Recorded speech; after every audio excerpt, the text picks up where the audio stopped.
Hi, Chris Porter of On Search, joined today by Celeste Lipkes. Celeste, thanks for joining us. Thanks so much for having me.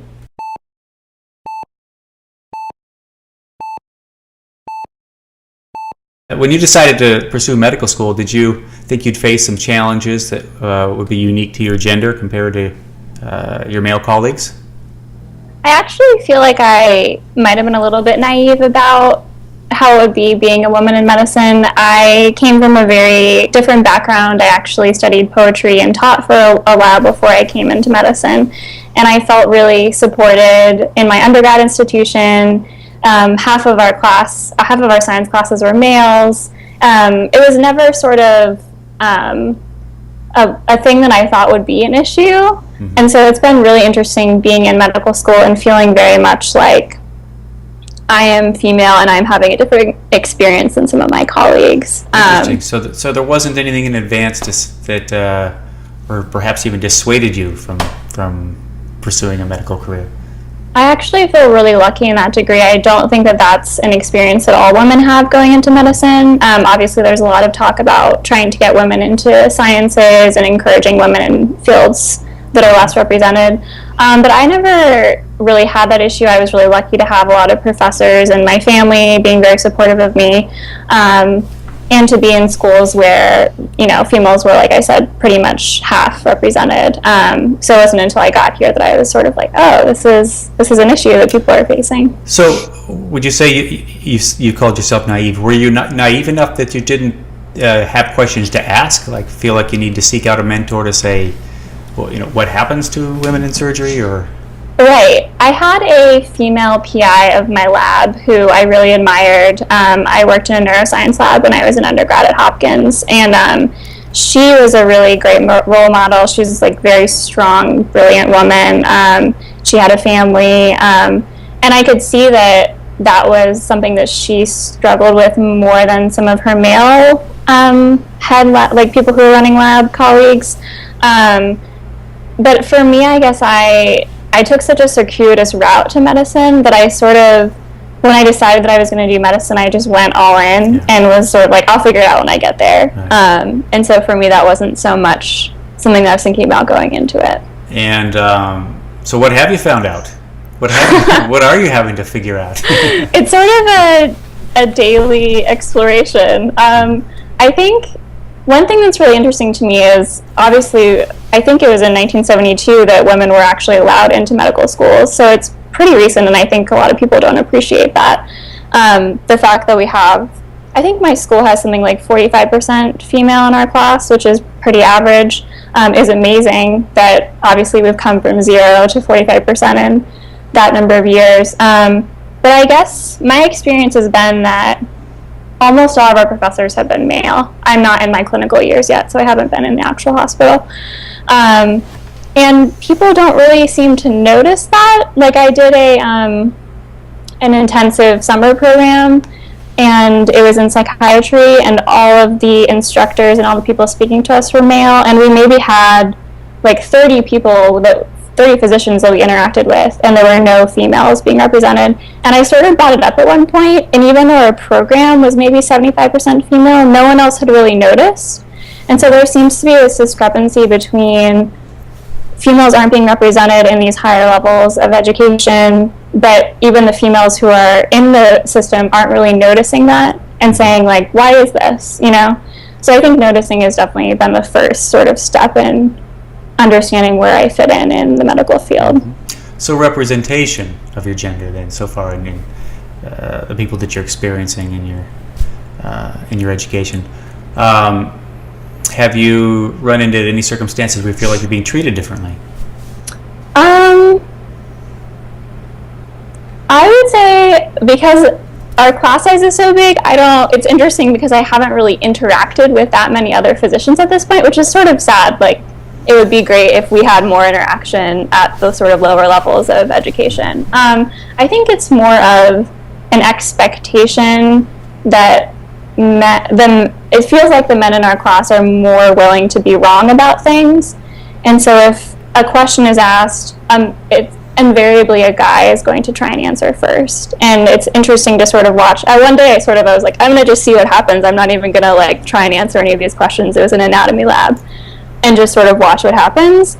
And the cadaver was in front of us. All the men were around in the closest circle to the body. And whenever a question was asked, it was always, I don't think even a woman answered at any point during the class. It was very interesting because, like I said, we're half represented, but we're not as vocal. Mm-hmm. And I think that, I don't think the professors were necessarily instigating that, but I think there was sort of an expectation that this is like how it is, okay, and this is sort of normal. So that dynamic just sort of developed spontaneously. It did, yeah. And it's interesting because obviously I wasn't stepping forward and standing in the circle, and I wondered, like, why wasn't I doing that? If I noticed that this was an issue, I have the power to sort of solve it by stepping forward, but it's sort of, everyone's sort of playing a part in this dynamic, which I think is really interesting. Okay. And do you have a theory about if that dynamic just sort of develops spontaneously, do you suspect that's a dynamic that males and females take in other circumstances and just brought along to medical school? Or do you think the females are more cautious about speaking up and being wrong? Because you mentioned something about they're having less concern about being wrong, the males. Yeah, I think there's been a lot of really interesting essays and pieces recently about sort of the I think it's called honest overconfidence, that sort of comes more easily, obviously this is like a generalization, but comes more easily to men who, even though they don't necessarily have the skills to back it up, or the skills are the same as a woman's skills, they tend to think that they're going to do better in a situation, or they're willing to sort of step out of their comfort zone and take a risk and say something that might be incorrect.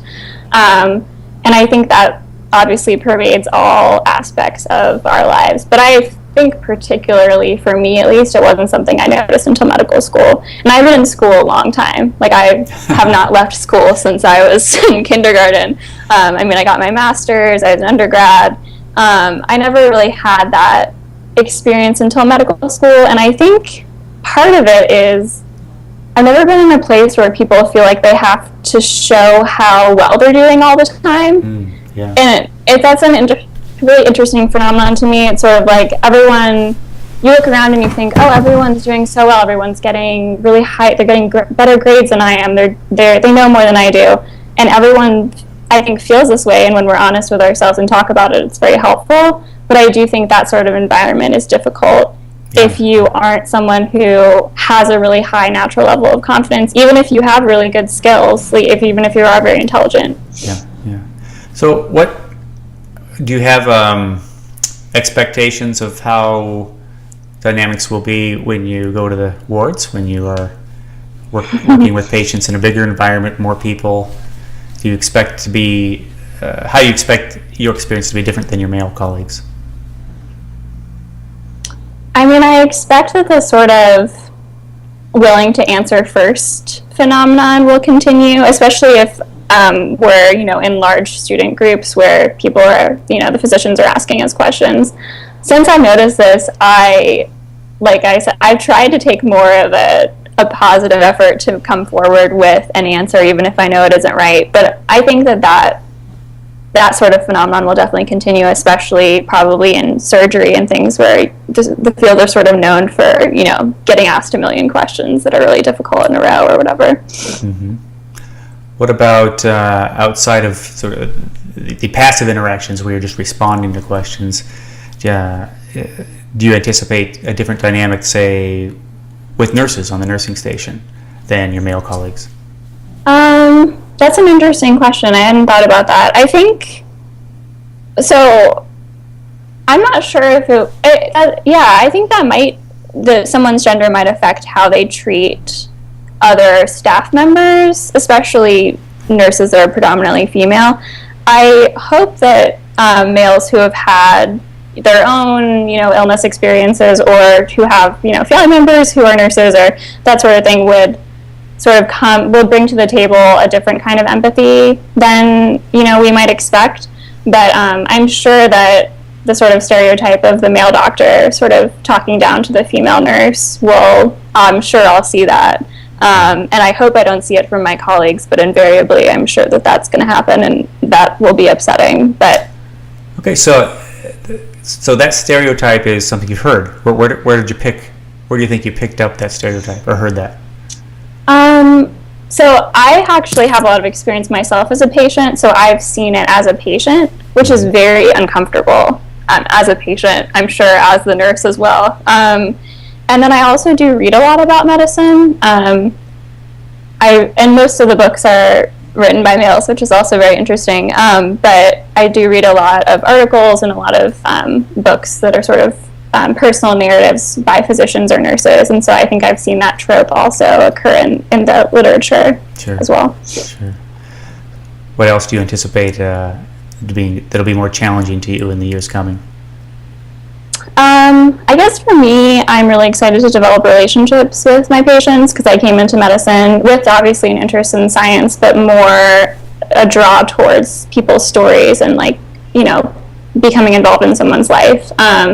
But I think sort of what draws you into medicine isn't always what you find there. And so I think it will be difficult as a third-year student to not be able to have the amount of time that I think I would want with patients, or to not be completely in control of their care, which is something that I think might be hard, especially if you disagree with the way that the patient's being treated or the interactions that are occurring on staff. Sure. Yeah. What would you tell young women or would you tell girls who want to pursue a career in medicine at this point? I love it. I mean, I think for me, because I sort of came on and off the pre-med train a couple times because I was studying writing, and I went back and forth, seeing people, females especially, who are in medicine who really just enjoy their job was so helpful. And so I hope that I can enjoy my work as much as these models that I had, because I think these days especially, I mean, for everyone going into medicine, there's a lot of talking about how difficult medicine is, how physicians aren't making enough money anymore, all these things that are sort of, or you ask people, like, should I be a physician? And the physician themselves will say, no, I wouldn't do this again if I could. Right. And that's really disheartening to hear, especially when you're putting in, you know, so much time and money into training, obviously. So people who just enjoy their jobs, regardless of their gender, I think are super inspirational. So I hope that, like, any young girl who sees a physician, you know, not hating their life is really a draw into the field, because it's a wonderful place to be, I think. Great. Well, thanks so much for talking to us today. I hope we can talk again soon. Thank you so much. Bye-bye. Thanks for checking out the Op Report. Help us keep conversations alive on topics in general surgery. Check out more episodes of the Op Report and other OnSurge content here at YouTube. Find us at Facebook. Follow us on Twitter. And find our homepage at onsurge.com. Join the conversation and tell us what topics you'd like to hear about and what people you'd like to hear from.